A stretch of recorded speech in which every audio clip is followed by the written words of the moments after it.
Hello, good afternoon, everyone. Good afternoon. Welcome to the third installment of the IMath webinar series.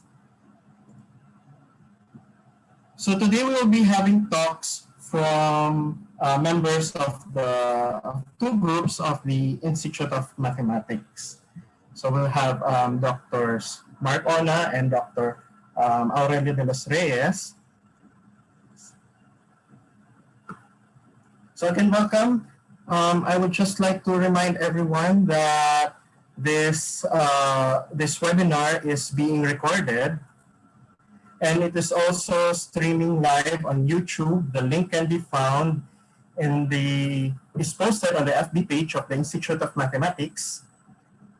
And right now, everyone by default is on mute. If you have questions, just raise your hand and we can unmute you. Or alternatively, you can type your questions in the chat box on Zoom or on Facebook.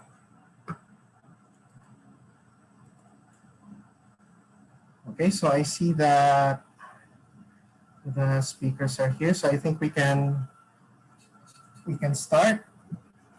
So thank you for being here. Our first speaker for today is Dr. Mark Philip Ona.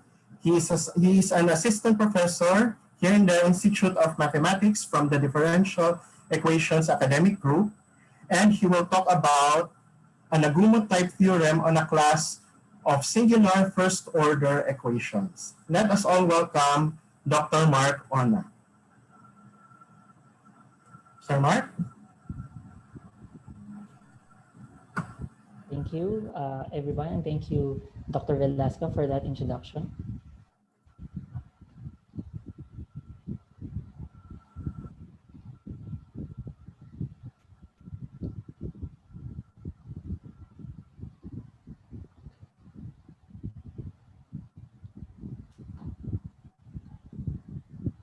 Okay.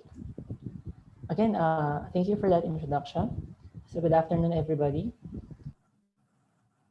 To speak to all of you in this webinar series.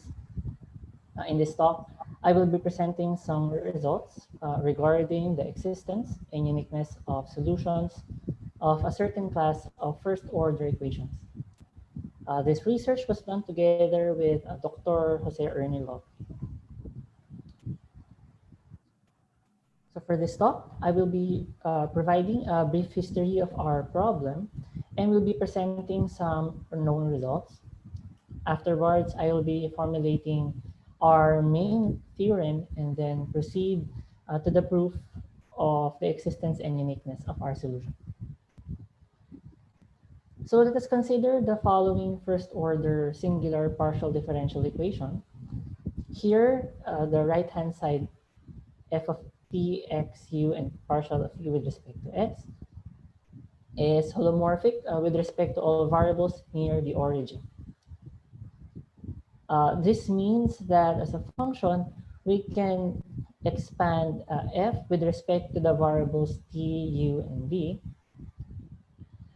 Here, a is the constant term, b will be the coefficient of t, c for u, d for v, and g is just the collection of all nonlinear terms with respect to t, u, and v. Now, in 1999, Chen and Tahara studied this totally characteristic case for equation E. That is, they assumed that the constant term a of x will be identically 0, and the coefficient of v, which is d of x, is equal to x times gamma of x for some holomorphic function gamma that does not vanish with x. They were able to show that Cauchy inequality, then our equation E will have a unique holomorphic solution near the origin. That means it is holomorphic with respect to the variable t and also with the variable x. Moreover, with Ziluo in 2001, Chen and Tahara we're able to extend this result to the totally characteristic case with irregular singularity.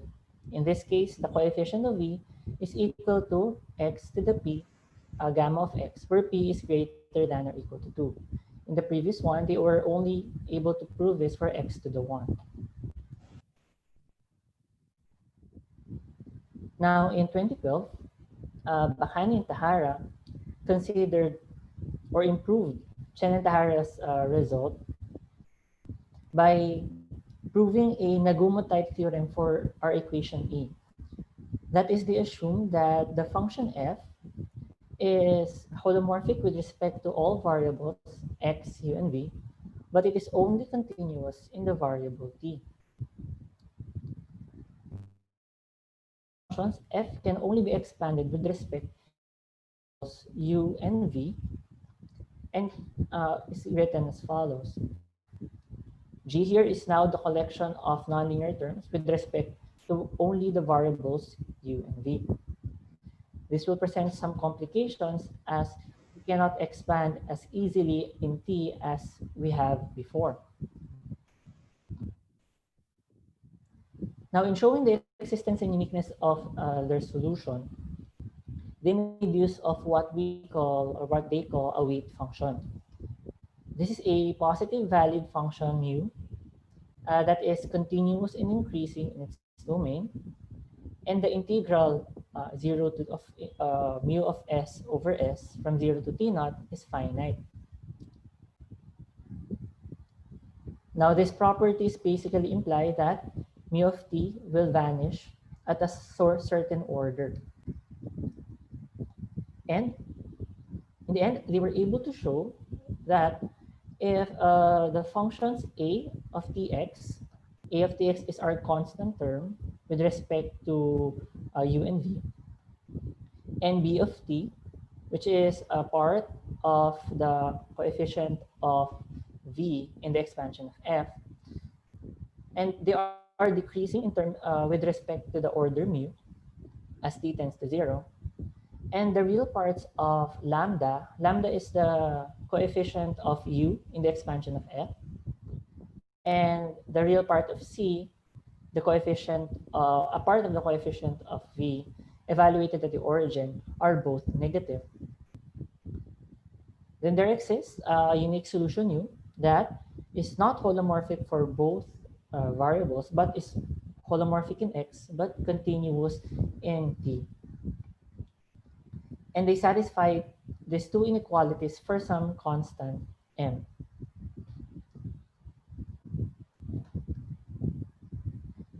Now, in this research, we will consider the case when the functions in the first item, a of tx and b, vanishes with t, but their order is not necessarily some weight function u. Or we are going to prove Bahani and Tahara's result with the finiteness, without the finiteness assumption of this integral. So to prove this, let us proceed with some preliminaries. We will be using the idea of measurements to prove the existence and uniqueness of our solution. Given two power series A of z and B of z, we say that A of z is majorized by B of z if the corresponding coefficients A sub alpha and B sub alpha will satisfy this inequality. Also, to aid us in our claims, we will be considering a certain class of functions which was studied by Lux in the 1950s and was further improved by Tahara in the early 2000s. So let's define this. Let S be pi squared over 6. We define the function phi as follows. The reason why we want to study this function phi is because this function has a lot of major properties that can be used in solving the solvability of our equation. The function phi is a convergent series in the open unit ball. Also, the square of phi will be majorized by itself. and x times phi is majorized by 4 times phi. These properties will be used in simplifying expressions involving phi. We will see an example of that later on. And last but not the least, we will be also dealing with the variation of a formal norm that was studied by Bakani and Tahara. We will be using this because we have only continuity in T and not holomorphy in T. For a positive row and a formal power series, we will define the formal norm of F, so this formal norm, with respect to rho, to be this formal power series in rho whose coefficients are just the modulus of the corresponding coefficients of F.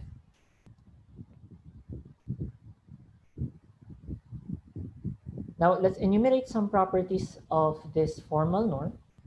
Now for each fixed T, the formal norm of the product is majorized by the product of the formal norms. We also have the following formal norms for the derivative of F and the integral of F, which will come as well later on. A very important note here is that the majorization that we are talking about, if you remember, to majorize means to compare corresponding coefficients. These are all with respect to the variable rho, since the formal norm are formal power series with respect to rho.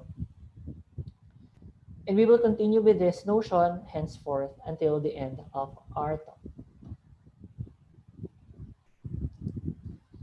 Now, before we proceed to our main equation and our main result, let us present an important property of phi.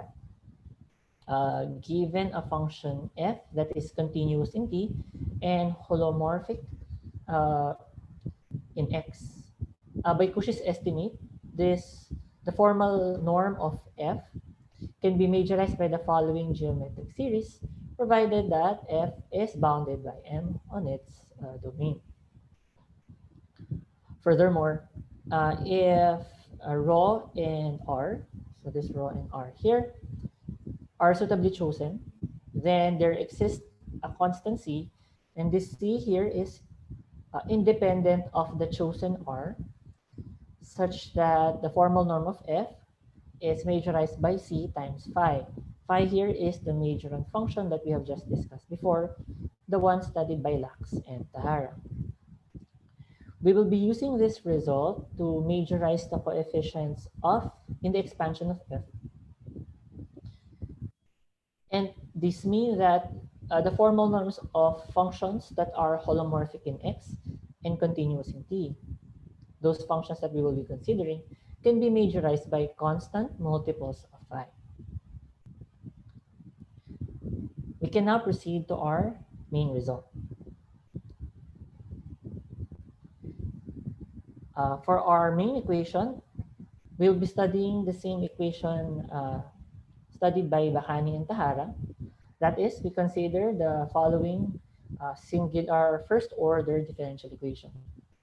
We call this our main equation ME.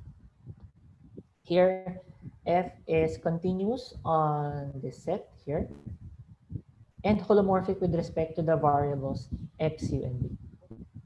We will also assume that at 0x00 is 0 on this is the ball of radius r0, and the partial of f with respect to v at 0x00 is equal to x gamma for, again, a holomorphic function gamma that does not vanish with x. Unlike before, we cannot easily simplify this as we cannot expand. Sorry, excuse me. We cannot expand in the variable t.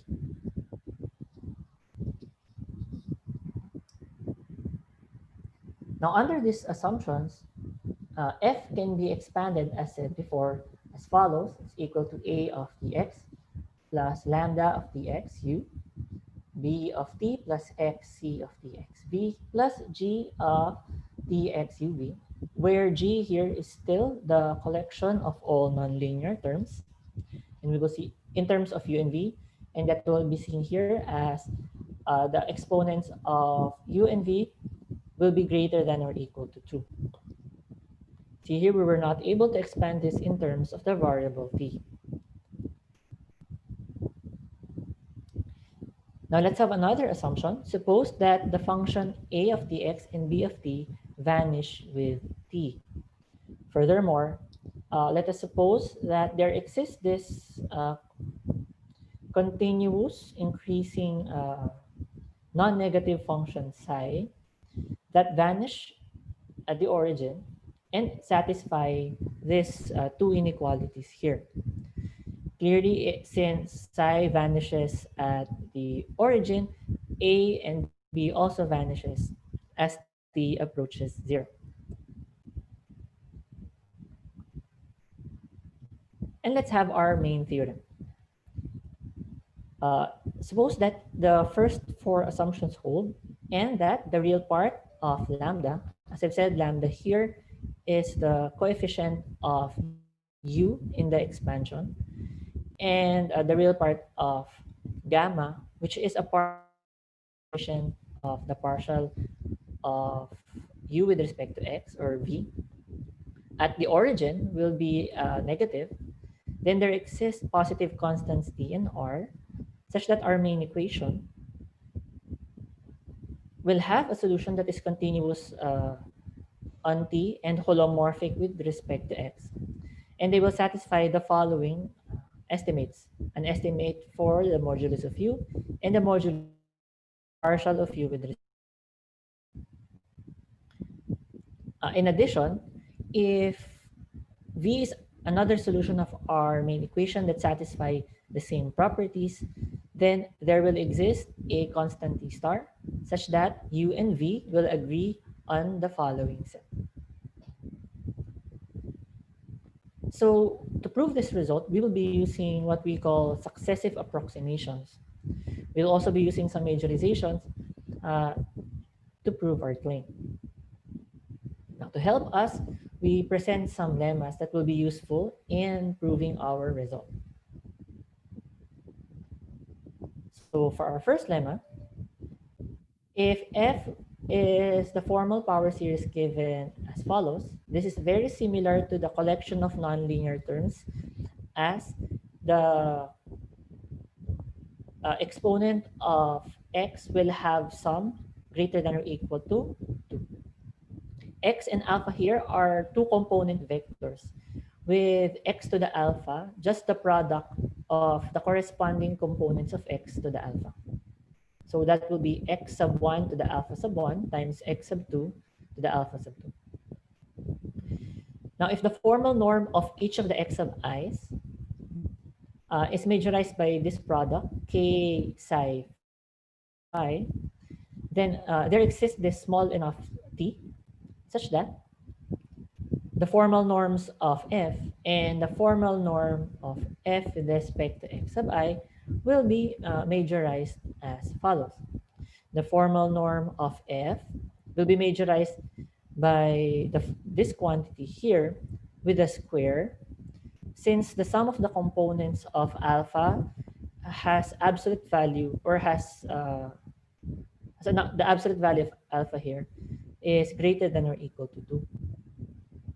On the other hand, the formal norm of the partial of f with respect to x is just a constant multiple of the formal norm of the x sub I. We will be using this lemma to deal with collection of nonlinear terms of g, uh, both appearing as g and partial of g with respect to some x sub I. Now let us present our most important lemma.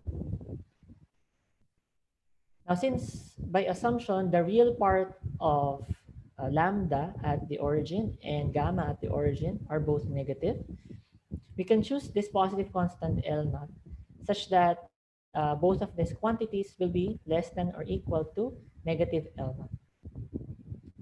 Let's also define this operator L. This will be later on. Then, if ftx is given by the formal power series, and u, so this u here, is a solution of this equation. L is an operator applied on U, and we have a majorant for the formal power series of the right-hand side F, which is M psi phi. The psi here is exactly the psi that the A of tx and B of t. If you recall, this is the one, this is the in lieu of the weight function done by Bahan and Tahara.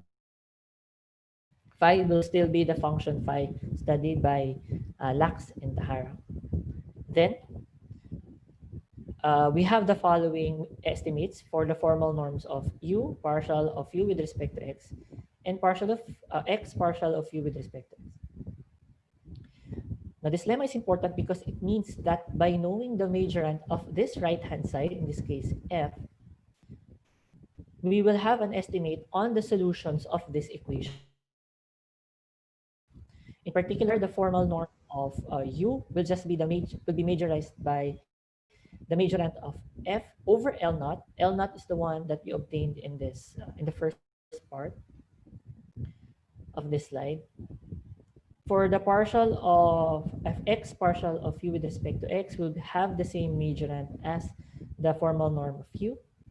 And for the formal norm of the partial of u with respect to x, we just add this r here.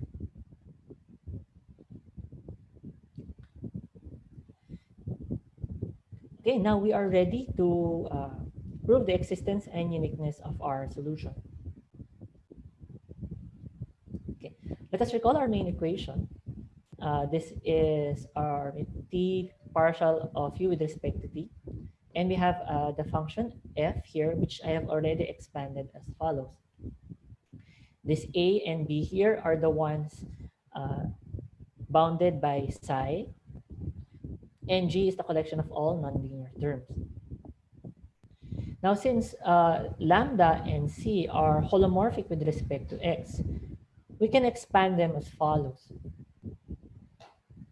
So this part here is the constant part with respect to x, and then lambda tilde and x lambda tilde and x c tilde are the expressions whose minimal power of x will be 1. Now, in addition, lambda and gamma are exactly the terms that we have that is needed to define our operator L, the one studied in the previous lemma. And because lambda and c are continuous with respect to t, d1 and d2 are also continuous with respect to t. Not only that, they vanish as well as t approaches 0. So they become 0 as t approaches 0. This means that we can define this continuous function sigma of capital T to be just the maximum value of the modulus of d1 and d2. T will be from 0 to capital T. Since both d1 and d2 tend to 0 as t tends to 0, then sigma t vanishes as well as t approaches 0. Furthermore, by what we have assumed before, we can expand our main equation as follows. In here, notice we already have an LU here, because what I did was I transposed the coefficient here, lambda, to the other side, and also gamma, and that will form the operator L, and all the remaining terms will be given on this right-hand side.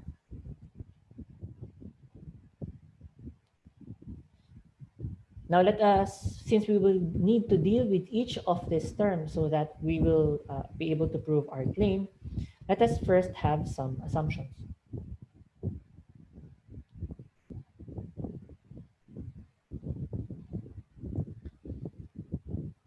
We can choose large enough C such that the following majorant relations hold.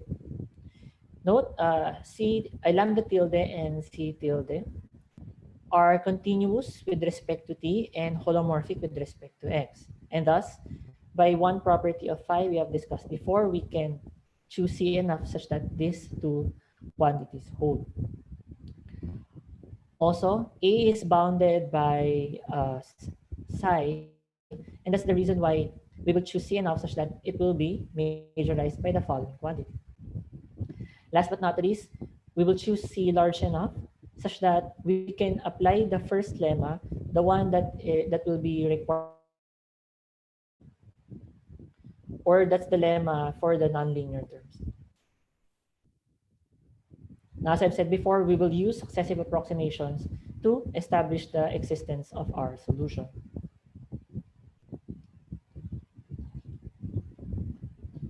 Okay, now, successive approximation means to consider the sequence of functions u sub n that satisfy this recursion. L of u naught, which is the first term in this sequence, will be equal to just a of tx. And for the corresponding, for the next values for n greater than or equal to 1, L of u sub n will be equal to this.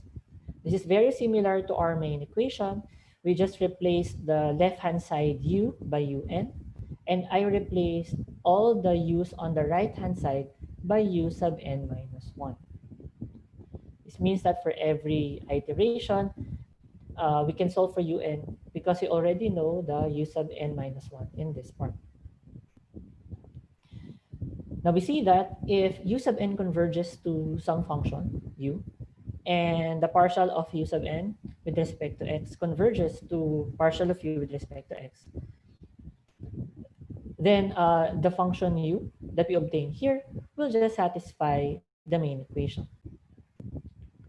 So it is left to show that these two sequences will converge to u and its derivative. Now, to show the convergence of these sequences, we present the following claim. Now, we will define the sequence v such that v naught will be equal to the first term of the sequence u, which is u naught. And v sub n is just the difference of consecutive terms, u sub n minus u sub n minus 1. Now, we claim that there exists a small n of t and r such that the formal norms of u sub n, partial of u sub n with respect to x, v sub n, and partial of v sub n with respect to x are all bounded by constant multiples of psi and phi, defined as follows. It is good to point here that the constants L naught here and L naught R, L naught and L naught R came from the derivation of the second lemma that I have discussed before. Also, the eta here will be defined as follows. Now, it's good to note that also that since R is relatively small, the sigma of t and psi of t here and the psi of t vanish with t, we can choose a small n of t and r such that this whole quantity here will be sufficiently small. Now we will be showing a part of the proof to demonstrate how successive approximation works. In case that you wish to see the full proof, you can search for the title of this talk and look at the published version of it. So let's proceed with our proof. Now for brevity, since the argument of psi will always be t and the argument of phi will always be rho over r, let us just assume that they will always be the arguments and I will omit them from the notation. So let us start with the UNs. First, L of u naught is equal to A of tx. Now recall from our second lemma that if the formal norm of the right-hand side is known to be majorized by some constant multiple of psi and phi, then we also know the estimate for the formal norm of u. So if I know the formal norm of this right-hand side, I also know the formal norm of the, the one being operated upon. And indeed, since A, the formal norm of A will be majorized by 1/2 C psi phi as our assumption, then the formal norms of U, the partial of U with respect to X, U not with respect to X, and X partial of U with respect to X will have the following formal, have the following majorization.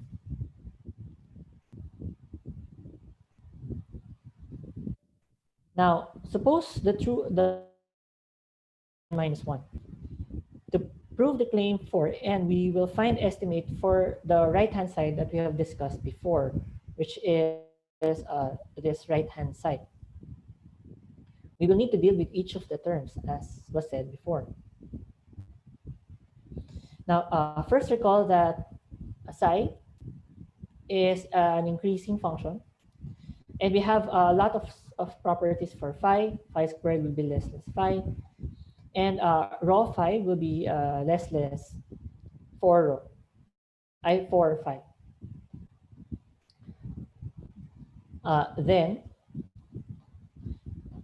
this right-hand side, the formal norm of the right-hand side, can be estimated as follows. Now, the C over 2 psi phi was obtained from the assumption on A. This sigma of capital T here is obtained by the assumption on the D1 and the D2, this term here and this term here. C rho phi is obtained from the holomorphy of lambda tilde and C tilde. So we have these two terms here. The psi here was obtained from the assumption on B, and the last term here is obtained from the application of our first lemma, the one that deals with nonlinear terms. Now we can factor out the common factor C psi phi and obtain the following. Now we will further simplify this by applying some of these properties, particularly this property here. And we'll notice that this latter part here, the last terms, is exactly eta. Since what we want to show is that our quantity will be only less or less than this quantity here, we need to show that 1 plus eta will be majorized, will be less than 1. So that the right-hand side will be majorized only by C phi psi. And true enough, as I've said before, you can choose R small enough and then choose T small enough such that eta will be less than 1/2. Let us call those constants R and T sub 1 such that eta of T1R will be less than 1/2. And this means that if T will be from 0 to T1, the right-hand side will be majorized by C psi phi, and thus the solution of the equation L u sub n equal to our right-hand side will have formal norms as follows. And this proves the first part of our claim. Now for the V sub n's, the reason why we estimate the V sub n's is because each u sub n is just equal to the partial sums of the V sub n. And this means that the convergence of u sub n is equivalent in saying that the partial sums of V sub I converge. Now, by the definition of V sub n, we see that V sub 1 and for n greater than or equal to 2, they will follow the following inequalities, or the following equalities. So to find the estimate for V sub 1 and V sub n, we just need estimates on the right-hand side. V sub 1 is very similar to the equation in U as we only consider one function g. But for V sub n, it will be more challenging as the h here is a difference between two evaluations of g.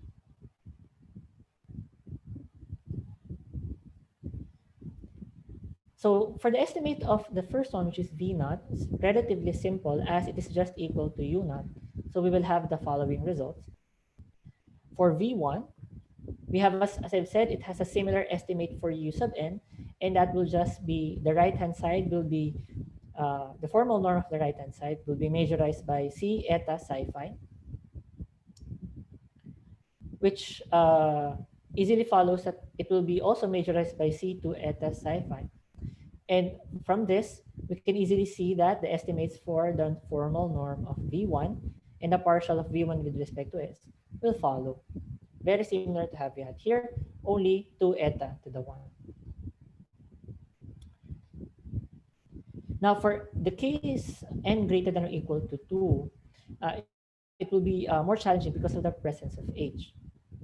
Now suppose v sub n minus 1 satisfies our induction hypothesis. We need to first find an estimate for the collection of nonlinear terms. Now note that the h, which is the difference of the two g's, can be estimated as follows. Then, by applying our first lemma, by applying our lemmas to h, this will be majorized by the following expression. And then applying the lemmas that we had before on the partial of g with respect to u here and the partial of g with respect to v, and then factoring out our common terms, we'll obtain the following estimate. Now, since this quantity here is multiplied by a psi, and the psi vanishes as t tends to 0, we can choose another t small enough such that this quantity here will be less than 1. If you do that, then h, the formal norm of h, will be majorized by this quantity, which is actually what we want. And indeed, if we choose another t2 such that that quantity will be less than 1, then we can majorize our formal norm, this formal norm, as follows, and the results will easily follow from this. What this means is that for a chosen t and r, t will be the minimum of t1 and t2. The summation of v sub n will uniformly converge to some function u, and you have the following estimate for u. So 2 eta here is less than 1, so this becomes somewhat a geometric series, and we can choose a c star constant such that the formal norm of u will be majorized by this quantity here.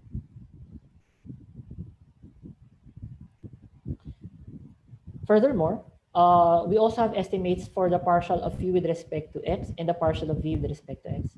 And it will similarly uniformly converge. And we'll have also a similar estimate for the partial of v with respect to x, which is exactly what we had in our claim for our main result. And this concludes the proof for existence. Now, the proof for uniqueness is somewhat similar to this one. I will only be showing a sketch of the proof for uniqueness as we don't have time to discuss the inequalities. Now, suppose u and v are solutions such that the following inequalities hold, and I let w to be u minus v. Of course, for uniqueness, we just need to show that there exists a t star and r star such that w of tx is 0 on the interval 0 to t star cross dr star. Now, since w is equal to u minus v, it will satisfy this quantity here, which is very similar to the quantity that we had when we were estimating v sub n for n greater than or equal to 2. H naught here is again a difference between t and u. Now, by using triangle inequality on the assumption of uniqueness, we will see that there will exist some constant k such that it will satisfy this.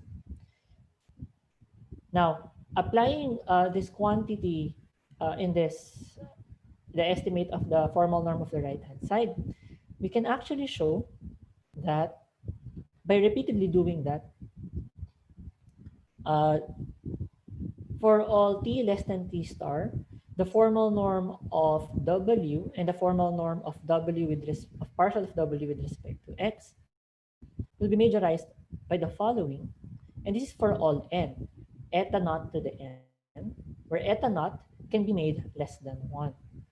Since this is true for all n, this will mean that the formal norm of w will be 0, and this will imply that w will be identically 0 on the interval 0 to t star cross dr star. As for the complete proof of this lemma, again, please refer to the article that was made for this one. And that ends my this talk. Thank you all for listening.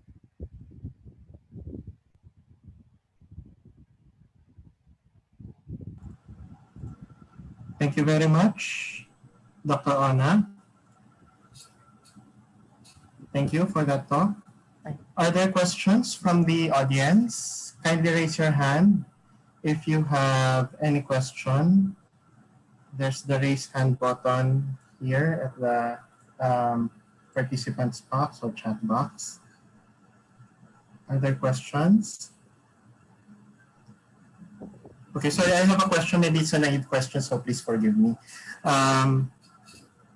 So you were proving the theorem wherein the without the assumption on the weight function, right? That the integral is finite. So was the proof then significantly different from what Bacani and Tahara did? Yes. The reason why Bacani and Tahara needed that finite assumption is because instead of using a majorization method, they truly computed for the solution for the integrals itself, and that needed the estimate for the finiteness, because it will naturally occur when you try to compute for for the integral solution for the singular solution. So, but in this case, we did not need to go to the integral solution, and that's the reason why we can forgo with that. We can forgo that assumption. Okay, thank you. So maybe do you have any ideas on some possible future work? Oh, For well, this one particular problem? possible future work here will be to be able to prove the Nagumo-type theorem for this case here, which is the irregular singularity case, the one where instead of only x gamma of x, you have a p here which is greater than or equal to 2. We have tried doing this, but this proves a little bit challenging. So, but this is still an open problem and has not yet been solved. So the case where continuous in T and holomorphic in X with irregular singularity is still an open problem. Okay, thank you. Any other question?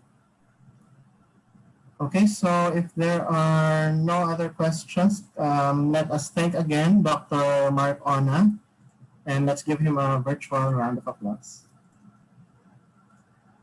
Thank you all for Thank listening. you. Thank you. Thank you. So,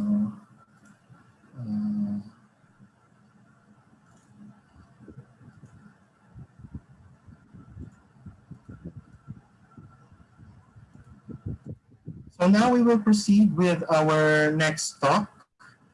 The next speaker is Dr. Aurelio de los Reyes of the Modeling and Applications Academic Group of the Institute of Mathematics. He's an associate professor of the Institute. So let us welcome Sir Au. Welcome po. Hi, sir. Just give me a second. Ganun po, sir.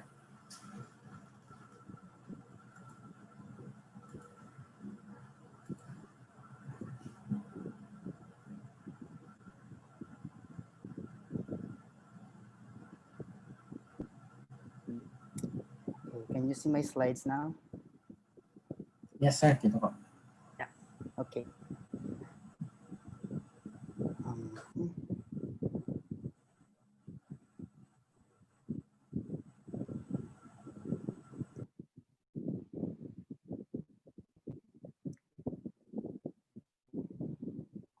Saglit lang ah.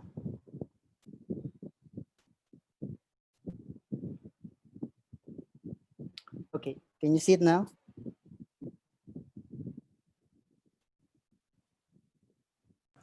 Yes, we can see it. Okay, so good afternoon, everyone. Thank you, Gino, for organizing this IMath webinar series. I would like to thank also the modeling and applications group for allowing me to be the first speaker in this IMath webinar series. And probably some of you might be interested in hearing about COVID modeling from our group. I guess you have seen a lot from the social media, so I will not confuse you anymore with all their predictions. And on my part, there's a lot of uncertainties regarding the nature and transmission of the disease itself. And one model could not fit all the necessary aspects. So it's better to consider various modeling perspectives. Probably hybrid could be more appropriate and could give more insights. On top of that, one needs not only just data, but reliable data to get the most information or observations available, which is covered with a lot of uncertainties. So in as much as I would like to talk about COVID-19 modeling, I guess we have to postpone it from now. Let's have a COVID break at the moment. I'm pretty sure you will see more of the stats UH data drop and FB later. At this point, I would like to talk about another infectious disease, and that is HIV or AIDS. As you can see, the title of my talk is Modeling and Control of the HIV AIDS Transmission in the Philippines.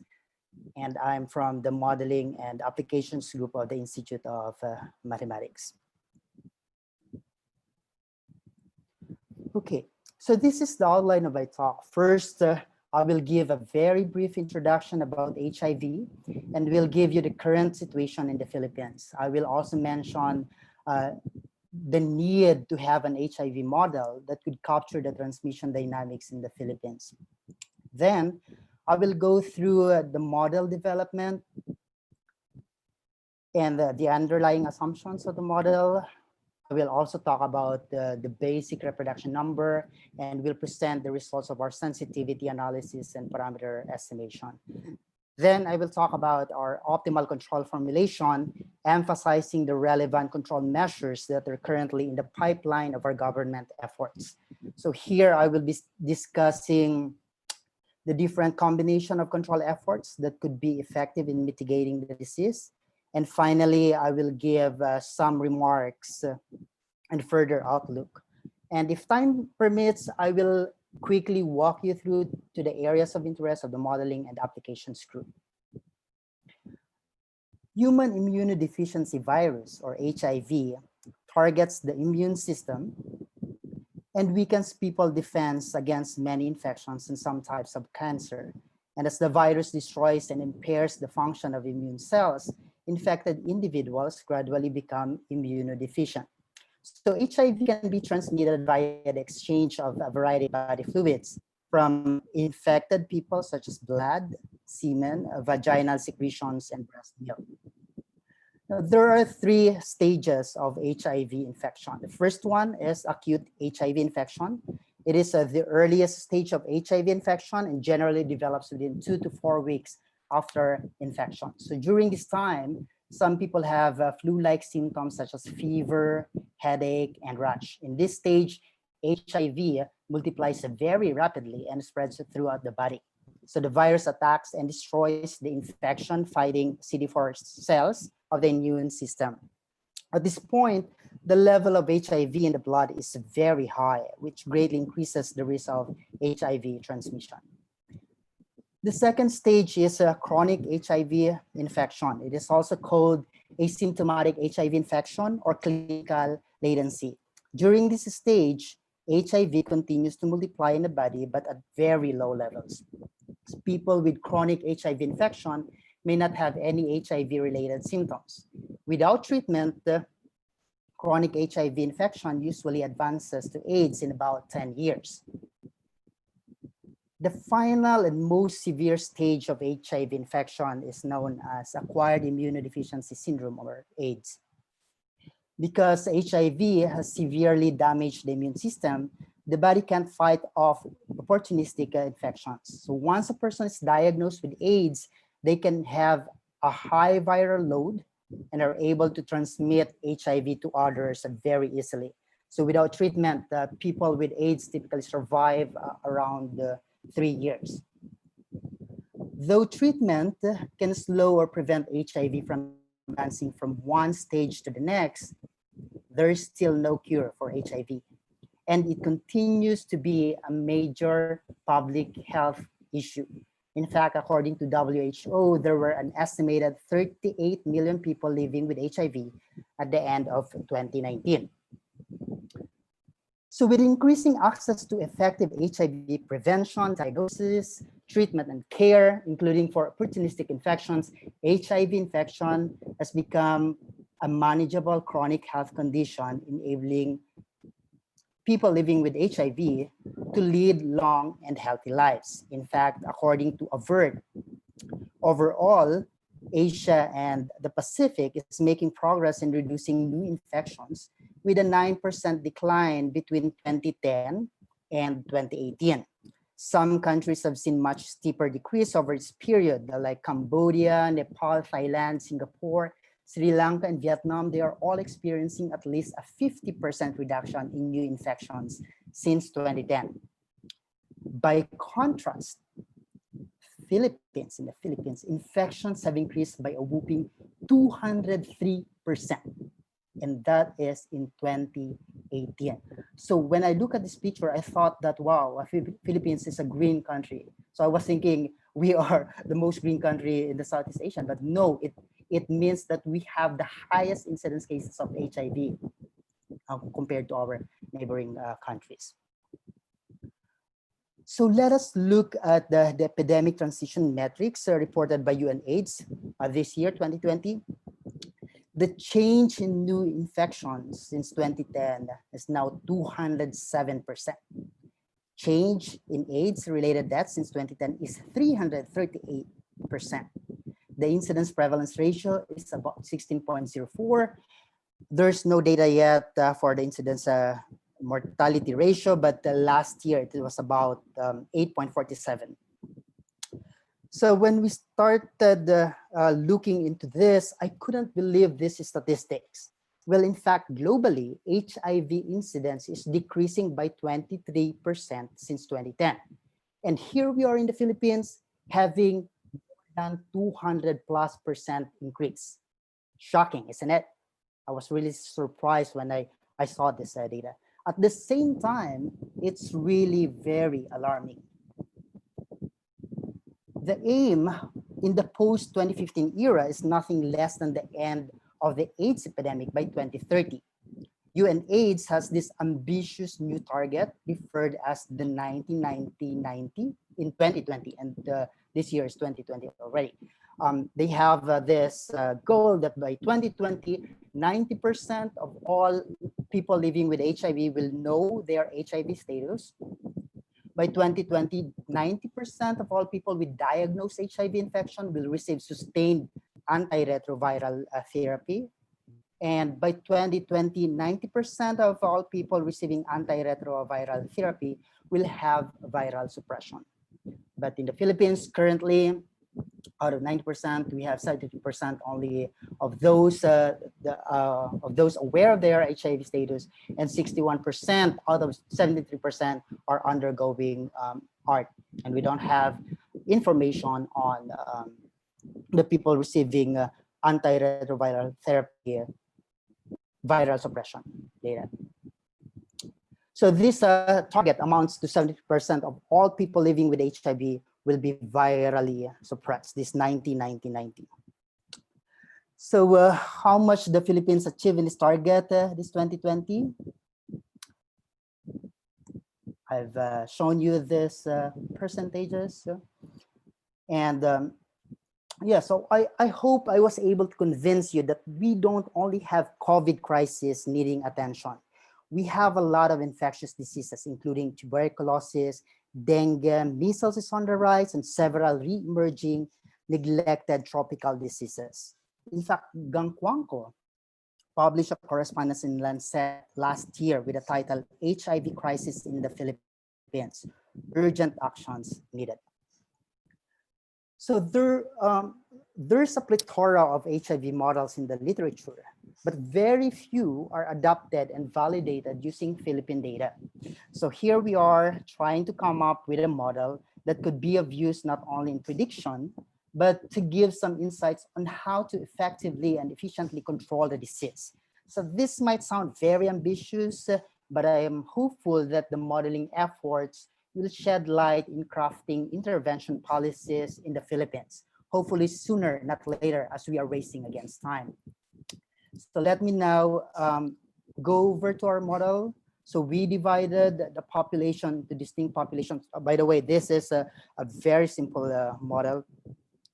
We have S for the susceptibles, I sub 1 for those unaware infectives, I sub 2, those who are aware that they are infective, and T is treatment, those undergoing treatment, particularly ART, and A stands for those who are in the AIDS stage. So this arrow means that the susceptible can become unaware infective with a rate of lambda, can be screened, and the rate of progression goes to this gamma, and that proportion goes to this aware infective. They can undergo treatment, but there could be a relapse, or they can progress to AIDS stage. They can have treatment, but there can be a relapse as well.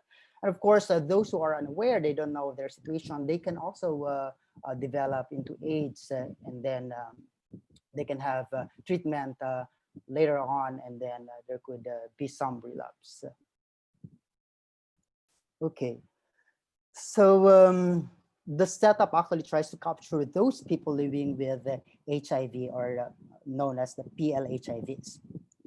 So in our model, the transmission rate lambda here, it is actually attributed to the contributions of unaware, aware infectives, those under treatment, and those who are in AIDS stage. So this eras here that you can see are relative infectiousness due to a viral load. Or perhaps one can also look at it as behavioral change, like when one is under treatment, actions are limited. But of course, there's also some perspective that life is short, so you can make it shorter. So just enjoy life. So habang may sakit ka, then just go lang and go. Okay, so that is represented by this etas here, the modification factor.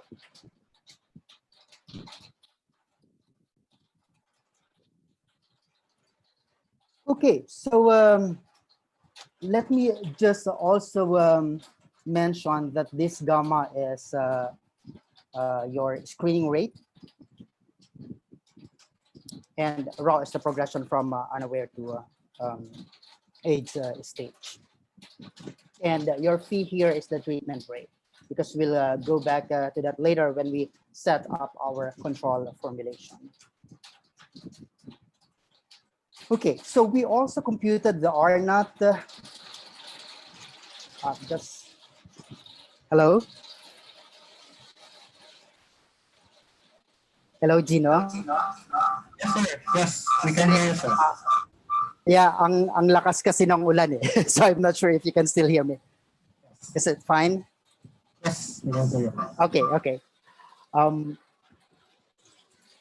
Okay, so we also computed the R-naught, which is the basic reproduction number. It is actually the number telling that if an infected is put into a susceptible population, then that number will produce the number of new infections. So that is R-naught. And we computed it using the next generation matrix. If you want to know more about this method, I will just refer you to Van Driesche and Vatno, and also Dickman. They developed this method of computing for the R-naught. One should take note that R-naught is not uniquely determined. It varies from your perspective, it varies from the model structure and the stock. Okay, so this is the result of the basic reproduction number, which I will just tell you later the number that we get after parameter estimation.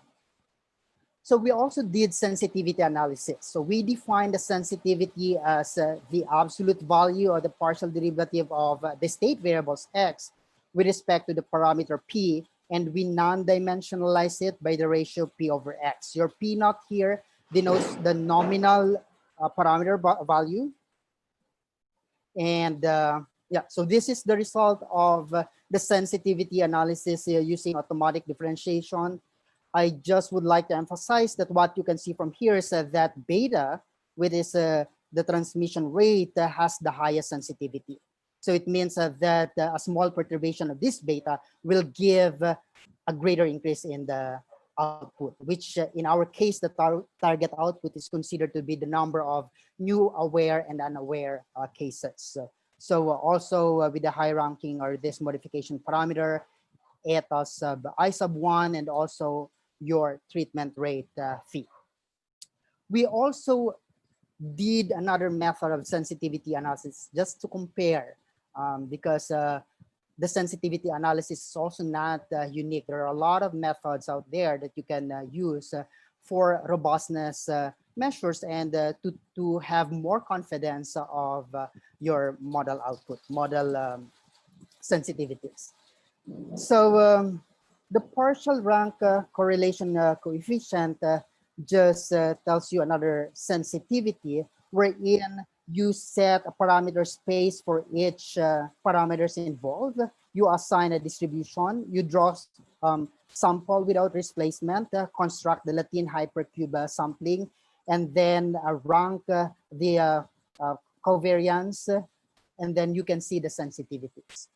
So you can see here that beta and eta sub 1, they have positive sensitivity, they have positive PRCC values, meaning to say that a positive increase of this parameter will give an increase in the number of new infectives. While on the other hand, some parameters have negative PRCC, so it means that an increase of that parameter will reduce the number of infections.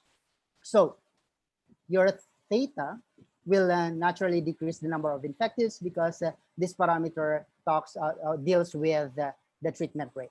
So the more that you treat the patients, AIDS patient, then the less likely is you can decrease the new infectives. So take note again that beta, eta, I sub 1, and phi are high in ranking. Now, before we do parameter identification, we also did subset selection. What do we mean by this subset selection? So out of the parameters involved in the model, it is actually impossible to estimate all of those parameters. Well, to begin with, you have limited data. So the question now is, what would be the best combination of parameters that you can estimate given measurement? So out of those parameters, of course, we consider parameters which have relatively high sensitivity values, parameters which signify identifiable space given measurement, and those that are critical for the available programs against HIV in the Philippines. So this is the result of the parameter estimation. This data are actually obtained from UNAIDS, WHO, and some agencies. So we also did bootstrapping just to assess the uncertainties in the parameter estimates that we get. So bootstrapping method just tells us that after having your optimal value for the estimates, that will give you the best model fit. You add a Poisson distribution on that best model fit, run the simulation again, and then estimate the parameter. So you will get the mean and the standard deviation, and you will have the confidence interval for each parameter. So we actually estimated the beta, the phi, and the gamma. Beta is the transmission rate, phi is the treatment rate, and gamma is the screening rate. So this would be the result. We chose that because of the reasons that I mentioned earlier, and because also of the data that we have. We have the data for the aware HIV incidence, those that are in AIDS case, and those who are enrolled under treatment. Okay, so we also consider control measures. What are the control measures? So we have the precautionary measures, which include all efforts in encouraging condom use. We also lump it with educational and public awareness campaigns. Basically, this U1 entails all the non-pharmaceutical interventions. U2 is the HIV screening control. It accounts for efforts on detecting presence of virus on those who are unaware through blood sampling, like antibody or antigen test. We also have the U3 control, which is the treatment for HIV positive people, known as the antiretroviral treatment or ART control. And lastly is the U4, or the pre-prophylaxis exposure, or the PrEP control. So this U4, this is anti-HIV, this PrEP, it's an anti-HIV medicine to prevent HIV for HIV negative people. So PrEP is taken before you think you might be exposed to HIV. So that's the difference between ART and PrEP. Okay, so we set up the optimal control problem. We want to minimize a certain cost functional subject to the constraints. So our cost functional actually includes the number of aware and unaware infectives. And we want to minimize these infectives together with the cost of administration of these different control strategies. And our constraint will be our differential equation. So with some modifications, take note that originally we only have lambda minus capital lambda minus lambda times S, but here we have 1 minus U1 because U1 actually is an effort to decrease the transmission. So we have 1 minus U1 here. And U2, previously, this is your screening rate, gamma. So we want to assess that gamma. We replace it by this control effort U2. Same with the U3, which is the treatment. And then we added a new compartment here, which is SP. So this SP actually pertains to those you enroll, those susceptibles that you enroll in this PrEP program. So originally we don't have this, but we want to assess the effectiveness of this control. So we added a new compartment here. So assuming that only a single control is implemented, like for example, U1 only or U2 only, then we assess the number of infectives. As you can see from here, U1 and U4 are very effective. U1 is a precautionary measure, and U4 is the PrEP.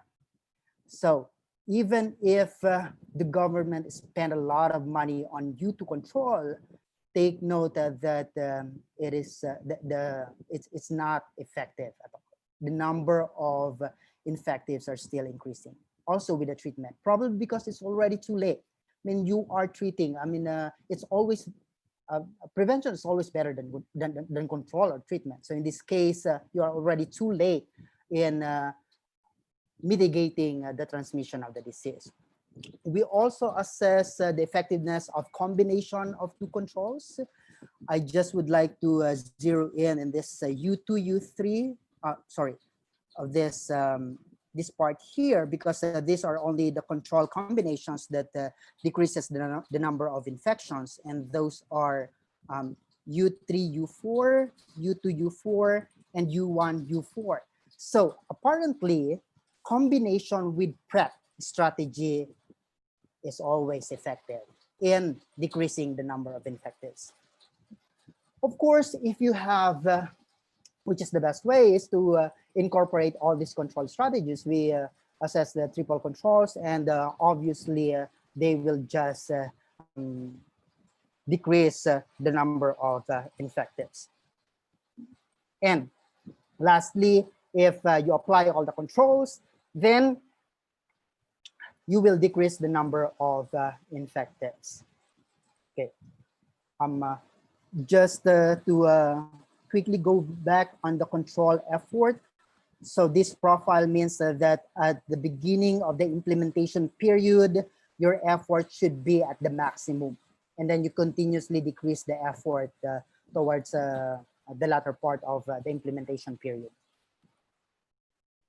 Okay, so the question is, of course, you can assess the effectiveness of each control, but the question is, which is more effective, the single out from the single, dual, triple control? So we also did cost effectiveness assessment. We look at the cost effectiveness ratio, and then we rank the control efforts according to the number of averted. So this is the CER value. CER is just the cost of the implementation divided by the number of averted H. So averted H is just the number of I1 and I2 without control minus I1 and I2 with a control.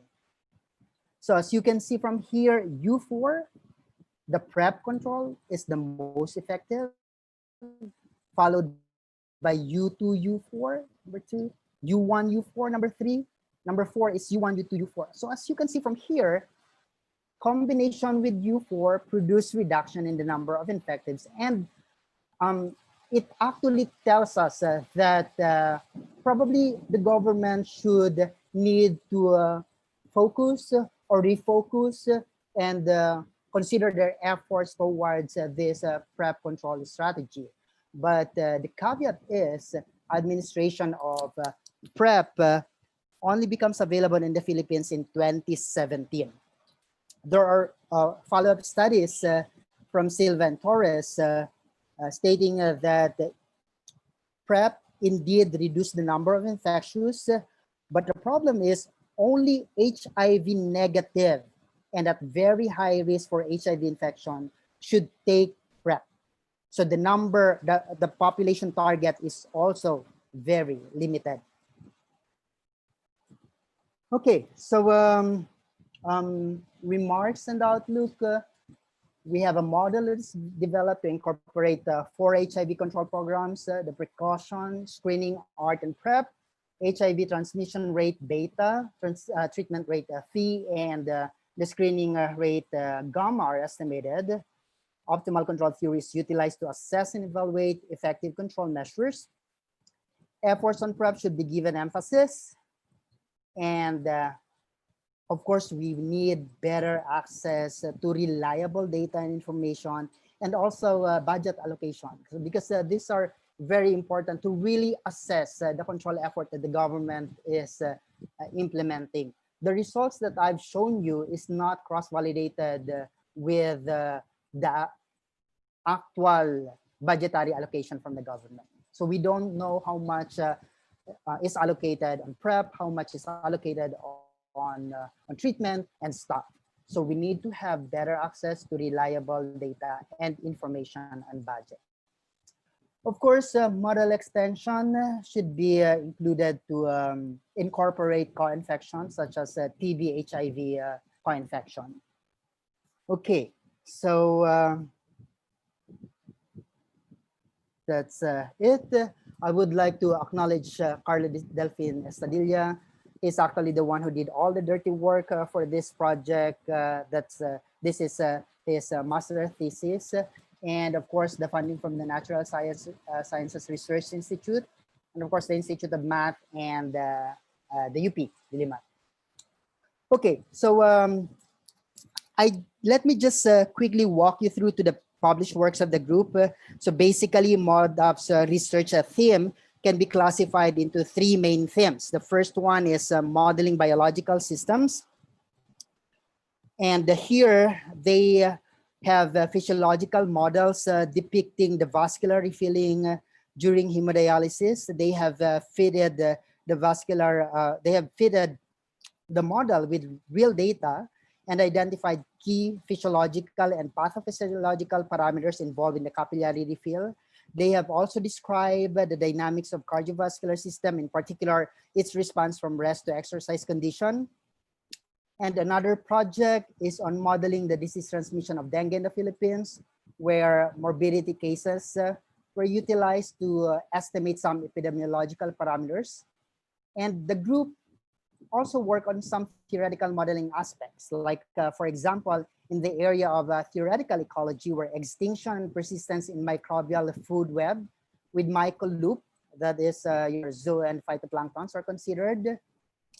A stochastic epidemiological modeling on static random networks, taking into account Poisson and scale-free networks, is also considered, it's also studied. And the latest publication of the member and affiliate members of the group is on neutral delay differential equation characterizing an age-structured population model. The second active area of research of the group is on chemical reaction network theory. This is actually inspired and motivated by the efforts of Dr. Eduardo Mendoza.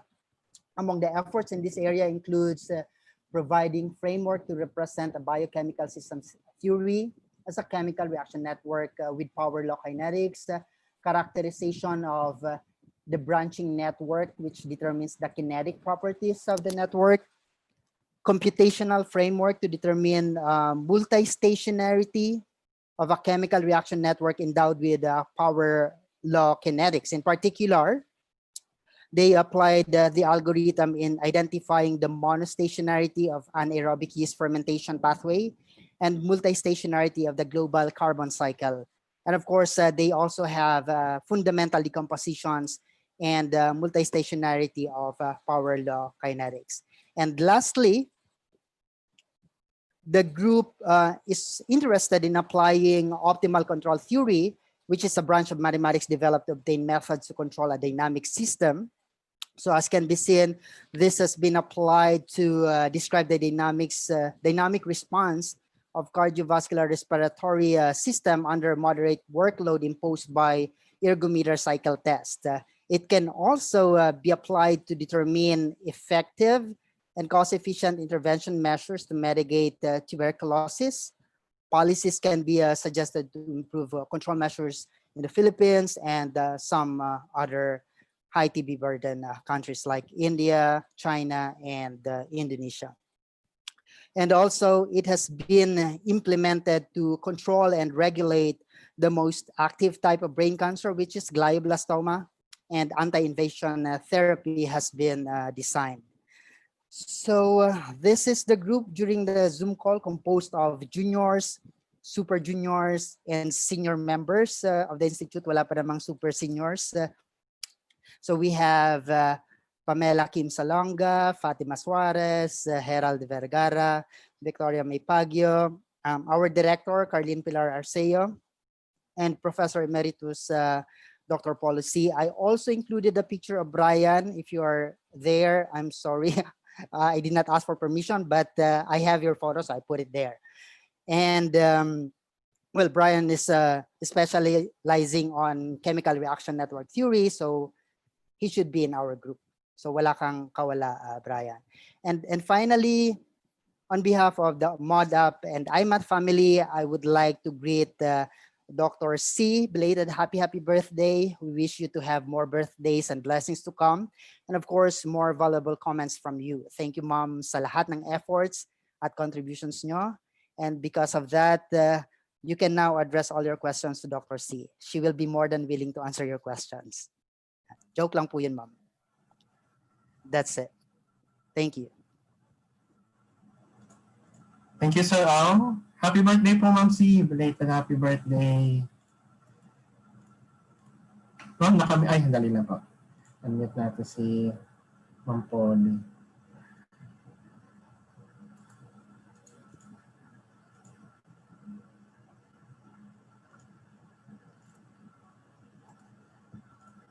Ma'am C? Yes, happy birthday po ulit. Thank you very much. Oh, thank Happy you. birthday, Ma'am. Thank you to all of you. Yes, and thank you, Sir Al, sa inyong talk. And so first, do we have any question from the audience?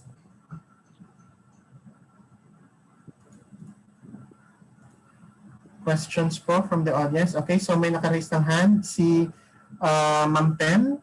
Is this Ma'am Pen Reyes? Hi, good afternoon. Hello, good afternoon. Good afternoon. Happy Hi, Mom. birthday, Momsy. um, Thank you also, Sir Aurelio, for the talk. It was really good. I have just a few questions about.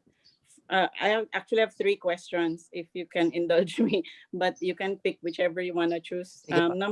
Number one is about the prep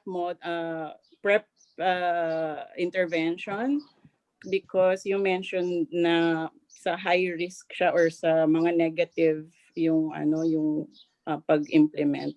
I wondered if there's any data about that to possibly incorporate that in the model, kung pwede siyang makita yung impact doon sa high risk at saka sa low risk, kung nag-feed into the low risk people yung pag-implement ng PrEP. And also, about data pa din about the model, kung merong available na behavioral data at all with Philippines. Because last time when we did the Indonesia one, if you notice dun sa data, and I really liked your visual about Asia where it showed the very stark contrast with Philippines against the other countries. And I was part of the Indonesia model, and a large effort was put into collecting that data on behavior. So makikita mo talaga yung impact sa iba-ibang risk category nung iba-ibang program. So I wonder if that's possible to do in the Philippines. And finally, about the cost effectiveness analysis, and I really appreciated how you did the ranking of the different I guess combinations of treatments, or rather interventions. I wondered if you did some sort of sensitivity analysis on either a one-way method or a probability, or some sort of AIC model maybe, which shows much greater sensitivity sa bawat isang parameter na ginamit niyo sa model, para malinaw yung contribution ng bawat isa. But it's really good how it really shows how prep is so important. That's it. Thank you again.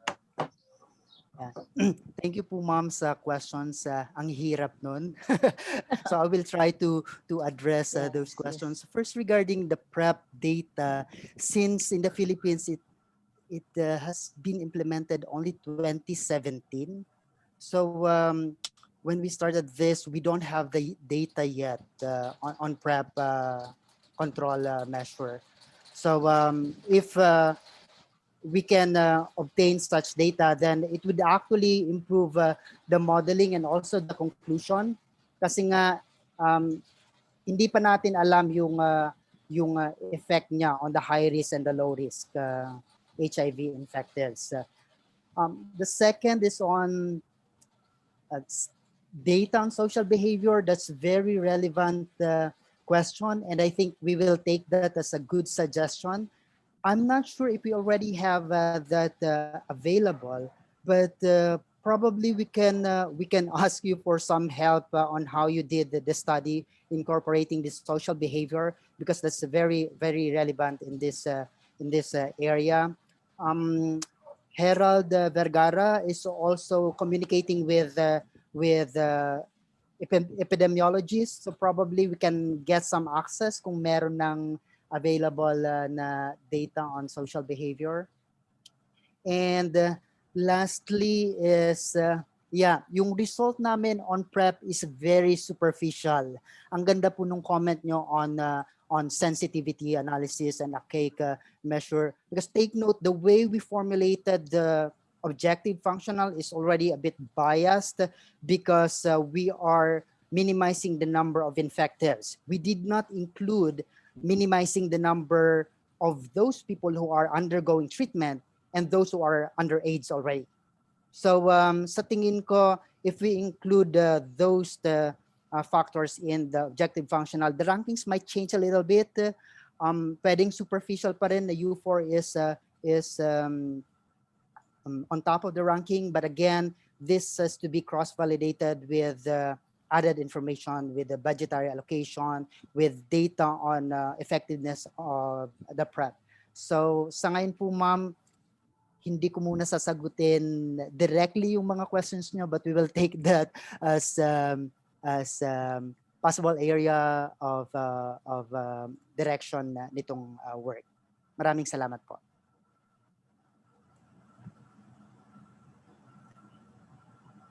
Thank you. Ma'am Pen?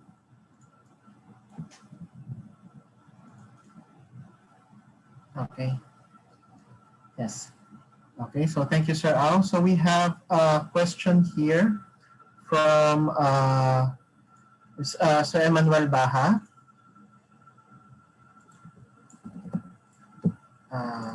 Sir.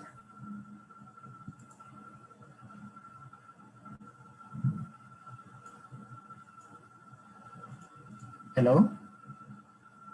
Yeah. Nawala muna ata siya. Wala. Okay. Ito, meron tayong question from, okay, so maybe we can skip that first. Yun po. So, Sir Baha, I think I asked you to unmute. So if you're not able to unmute, maybe you can type your Hello, question I'm here. here. Yeah, okay, hi. yes. Hi, good afternoon to everyone. Happy birthday to Dr. C. I have a few comments regarding the model that was created. My first question is, the susceptibles, did you just zero in on MSMs, men having sex with men, and transgender women, because they have a different behavior compared to the heterosexuals? That's my first comment. I didn't hear na the susceptibles are just those two subpopulations that are at risk. Then my second question is, or comment, right now there's self-testing that's being done in the Philippines. I'm part of the group that looked at the acceptability of self-testing in the Philippines for susceptible populations. And then the third one would be, why is there an arrow from treatment to infected? When if you're infected, you're already infected and there's no cure at the moment for HIV.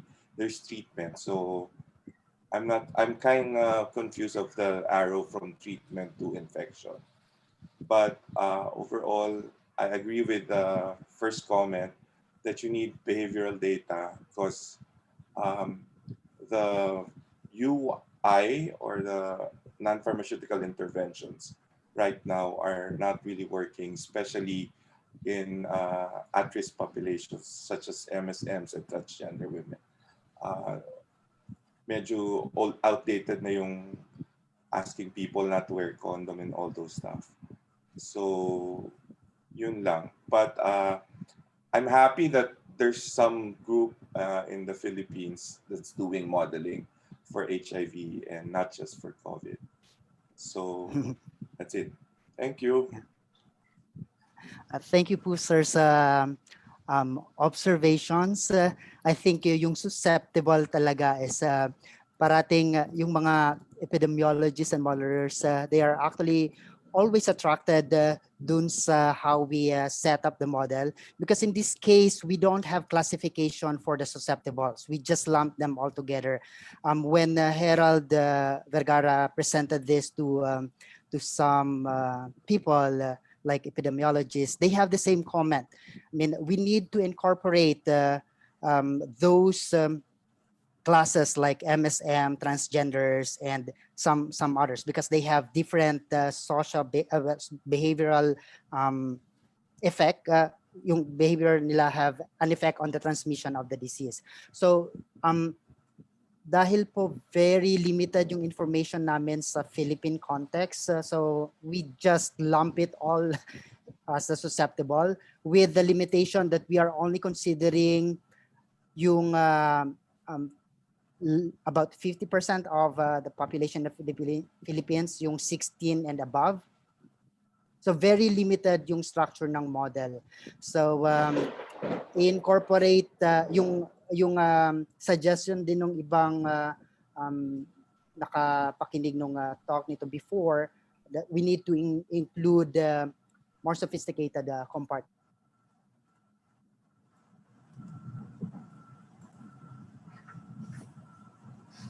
Sir Baha? Hello? Hello, yeah. I think DOH has data regarding some behaviors like condo use, yung mga drug use, kasi those are important factors that you need to consider in your model. You can coordinate with Dr. Bellimac. He's the head of that program. And regarding the preps, there's a lot of data also with Love Yourself. Try to call them up and ask for that data. Kasi maganda sana because you've already started the modeling. So it would be nice if you can extend that model to look at susceptible populations, especially yung MSMs, transgender women, and even drug users, especially in the Cebu area. There's a high prevalence of drug users who are infected with HIV. So marami na silang data, tsaka marami ng studies regarding HIV. So pwede mong incorporate yung mga data. Pero sana ituloy nyo kasi sayang naman kung hindi nyo itutuloy at siguro gawin mong pa-PhD mo na lang dun sa nag-masters na estudyante. Thank you. Thank you, Sir Baha. Sir Au? Okay. I think we have, okay, so we have two more. Let's welcome Santa. Yes, good afternoon. Good afternoon. Yeah, yes.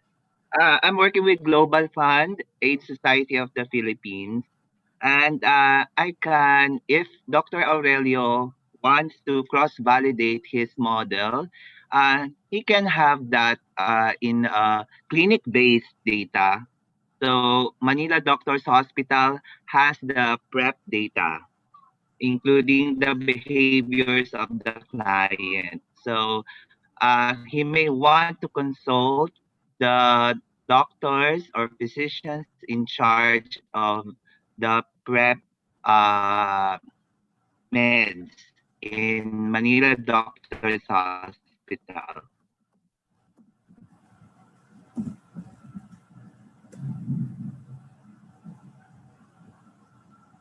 Hello.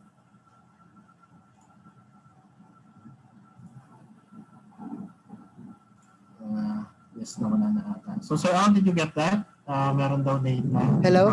I'm sorry, nakamute pala ako. I was responding to Dr. Baha. Sabi ko, bakit kaya hindi narinig?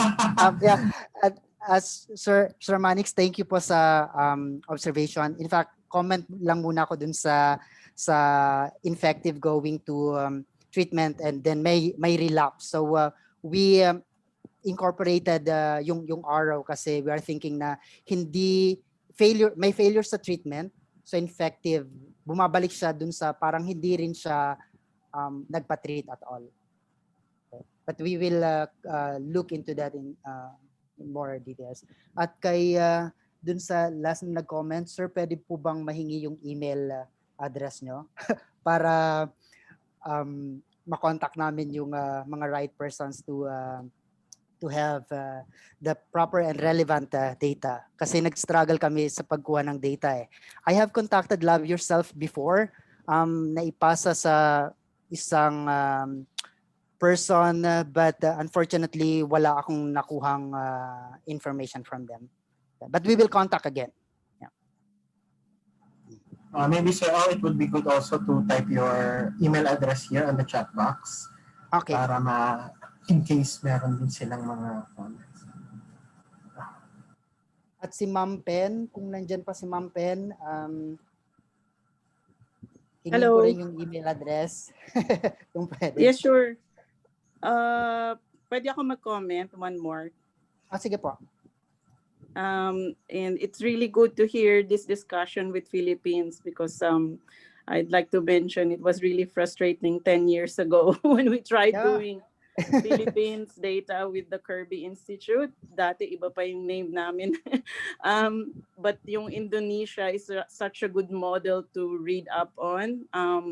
They had such a horrible trend at the time, and once that the program started, you can really see the numbers go down. And at that time, Philippines was just climbing and hindi pa gaano napapansin.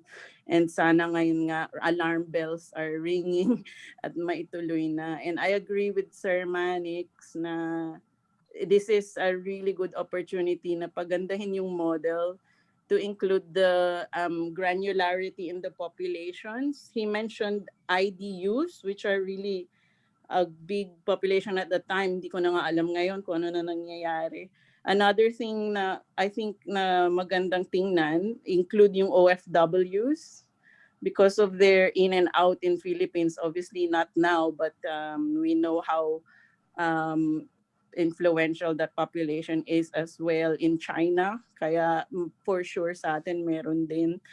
So with that also in mind, yung programs, baka pwede rin nating tingnan yung needle syringe program kahit hindi implement kung anong mangyayari. Kasi sa Europe, yun yung talagang nagpababa ng numbers sa Europe. So, Ma'am, pwede yun sa Cebu.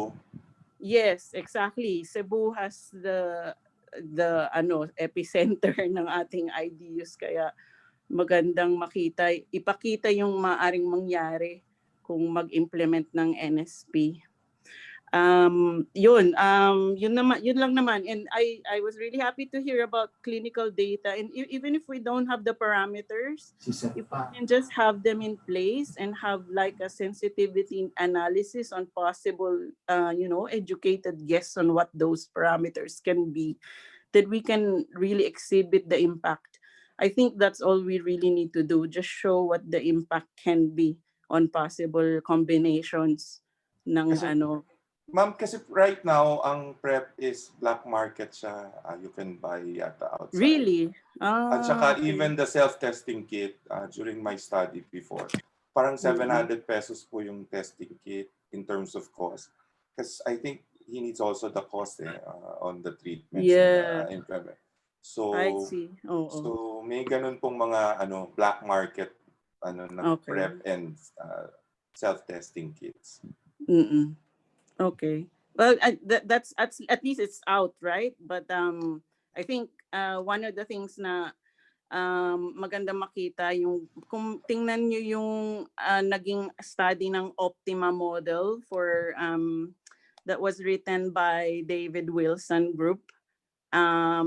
Nandun yung talagang marami silang parameters na in-investigate, and yung combinations ng iba-ibang treatment, global study yan and yung kumbagang gamitin siya na template kasi makikita mo kung paano mo ipe-present sa government just to really see na it's emergency na. So I think that's a good place. Matagal ng emergency, ma'am. Matagal na talagang emergency. Ngayon sobrang di ba?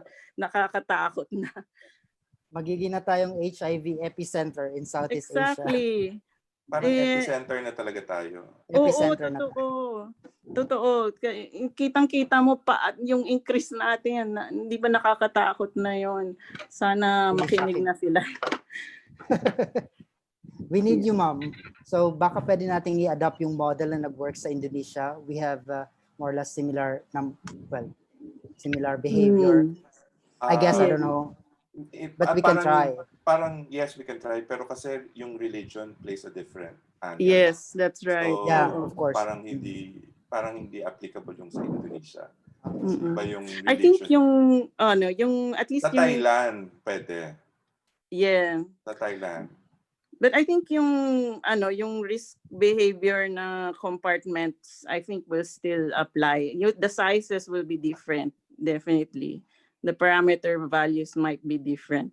Pero I think yung compartments would likely be the same. I think yung sa atin, yung OFW will be the one of the surprise compartments there. Isasama ko na rin yung child abuse. Kasi yung mga people who are playing sa computers, yung mga bata, na-abuse sila. Yeah. Kasi yung mga predators nasa internet cafes and all those stuff.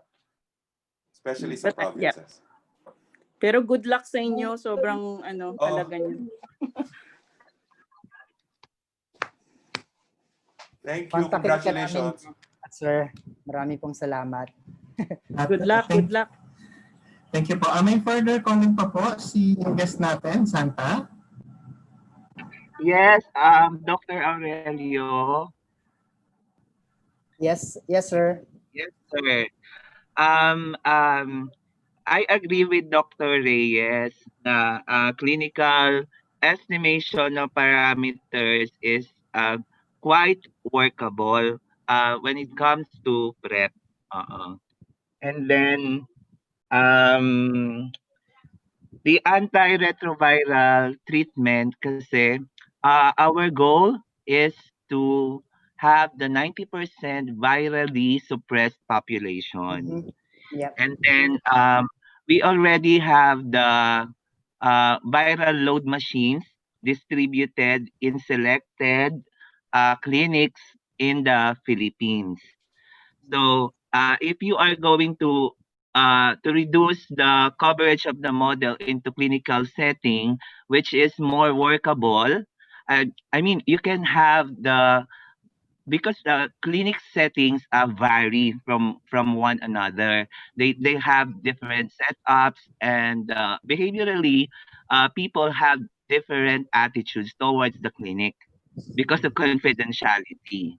And then if you are going to model, we already have the viral load suppression machine, viral load machines. So for the viral counts. So the positives or the infected undergoing the ART are coming back to the clinic for the monitoring of the viral load. So there are records already in the clinic. You may ask we have clinics in the LGUs, local government units. Antipolo has the best practices in recording. So we have variations in numbers in terms of viral loads per client. So in that way, you can really connect the model into reality. Sir, hingin namin yung email address nyo. Welcoming group chat sa kay Ma'am Carlene. Okay. Sige po, sir. Sige po. Thank you po. Thank you. Thank you very much. I think we have one last question from Seth Mesosa. Okay. Seth, would you like to ask your questions, or should I just read them? Okay, so I will just ask his question. Was the optimal control model discussed in the talk mentioned in previous literature, or it was a newly created model? The optimal control theory in its sense has been developed several years ago already, and it has been applied to infectious diseases, I think towards the end of the 1990s. So yung optimal control formulation, applying optimal control theory, ginagamit na siya. Yes. So next question, for the single, double, triple control analysis, is it assumed that these control measures are done continuously or without interruption? Very good observation. It's the assumption is it's continuous application of all these efforts. Okay, so We did next. not. Just a follow up. Of course, you can also consider like a singular control or bang bang controls, wherein you have like an on and off intervention. But in this case, we consider just a continuous intervention. The third question is related to a previous question. The question is it assumed that the rate of transmission from one person to another in this model is the same for all people in the sample community considered? Some may acquire the disease faster than others. We might possibly consider age, presence of congenital diseases, and other demographics. Yeah, sure. Of course, there could be some super spreaders in case of infectious diseases, but since this is an initial attempt to have a simple model that captures the dynamics in the Philippines, hindi muna namin kinonsider yon. In fact, yung different compartments, including the MSM, transgenders, OFWs, wala rin din yun sa compartment. So this is really very, still at its infant stage, though sa ibang bansa, medyo complicated na yung kanilang models. But of course, we have to adapt it in our context, Philippine context. Okay, so last two questions from Seth. So number 4, will this model work for large, that is around millions or tens of millions of people, so large communities, basically? Yes, so this is an ordinary differential equation. So we are assuming that the spread of the transmission is homogeneous, and it works for millions of populations at the moment. And this last question is, if one would like to do research about disease transition models, what would be any prerequisites for this? I think if you have an undergraduate mathematics background, you're all set. And the rest is just understanding some biology and physiology in some cases. But as long as you know, you can understand the differential equation and the model formulation, I think it's already a good step.